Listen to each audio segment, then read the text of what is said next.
Welcome to filmy sonnet.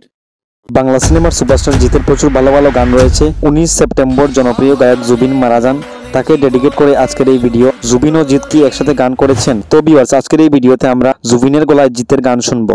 Number 1, বন্ধুরে। 2004 সালে প্রেমী সিনেমার এই গানটি জুবিন গেয়েছেন। এই গানটি হচ্ছে জুবিনের প্রথম বাংলা গান।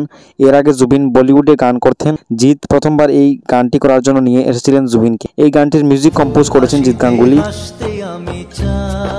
2022 সালে এসবিএফ গানটি ইউটিউবে রিলিজ করে, যার বর্তমান ভিউজ 6.5 মিলিয়ন প্লাস। নাম্বার 2, এক মুঠো স্বপ্ন। 2012 সালে জিতের 100% লাভ সিনেমার এই গানটি গেয়েছিলেন জুবিন। এক মুঠো স্বপ্ন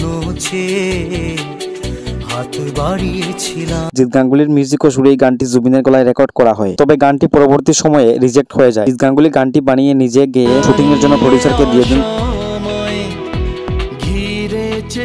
তারপর তিনি জুবিনকে দিয়ে রেকর্ড করান, কিন্তু গানটি শুটিং এর সময় সবার এতটাই পছন্দ হয়ে যায় যে এটাই ফাইনাল হয়ে যায়। দুটি গানের মধ্যে লিরিক্সের ডিফারেন্স আছে। জুবিনের গানটা শুনলে বেশি স্যাড মনে হয়। জুবিনের গানটি আনঅফিসিয়াল ভাবে ইউটিউবে রয়েছে, এন্ড জিৎ গাঙ্গুলির গানটা অফিসিয়াল ভাবে রয়েছে, যার বর্তমান ভিউজ 13 মিলিয়ন প্লাস। নাম্বার 3, দে সিগন্যাল। 2013 সালে জিতের দিওয়ানা সিনেমার এই গানটি জুবিন গেয়েছেন।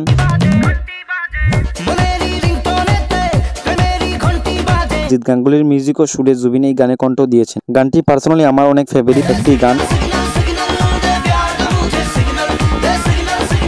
গানটি টি সিরিজ বাংলা চ্যানেল থেকে 2013 সালে রিলিজ করা হয়। গানটির বর্তমান ভিউজ 21 মিলিয়ন প্লাস। এই ছিল জিতের জন্য জুবিনের গাওয়া বাংলা গান। আমার জানা মতো জুবিন মাত্র এই 3টি গান করেছেন জিতের জন্য, যা খুবই কম বলা চলে। আরো অনেক গান গেলে ভালো হতো, যদিও সেটা আর সম্ভব হবে না। Miss you legend. এখন এই পর্যন্তই, দেখা হচ্ছে আগামী ভিডিওতে। সমস্ত লেটেস্ট আপডেটসের জন্য চোখ রাখুন এবং সাবস্ক্রাইব করুন ইউটিউব চ্যানেল।